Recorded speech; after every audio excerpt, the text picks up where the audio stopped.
Kay niini nga katuyuan, ako miabot sa mga paril niini nga dakbayan.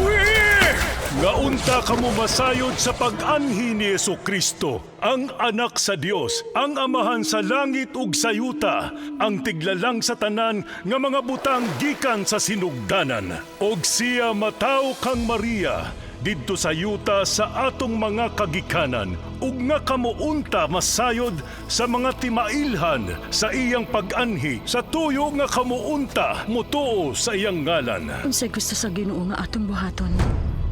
Ako muadto ug mubuhat sa mga butang nga gisugo sa Ginoo. Dili ko magpatudlo og usa ka bata! Ug ang anghel miingon kanako nga daghan ang makakita sa mga dagko nga mga butang nga labaw pa niini sa katuyuan nga unta walay kapasikaran sa dili pagtuo taliwala sa mga katawhan. Kini dili mao ang tanan, adunay daghan pa nga mga timailhan ug mga katingalahan sa langit, ug kini mao ang katuyuan nga bisan kinsa ang mutuo maluwas unta. Hinumduman nato siya ug biyaan nato ang atong mga sala. Og katong dili mutuo, Bakit na akong timailhan?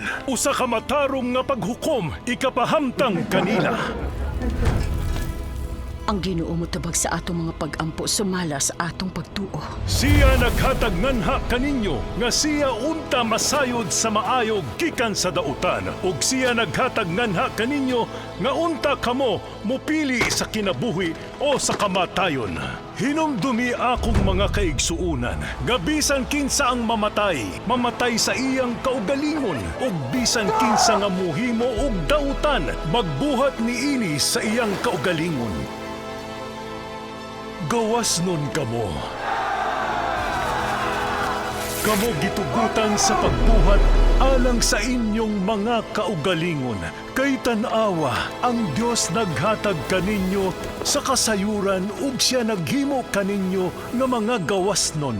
Og sa pagkatinuod ingon nga ang Ginoo buhi, mauusab kini nga mga butang. Nasayod ako nga si Jesucristo moabot.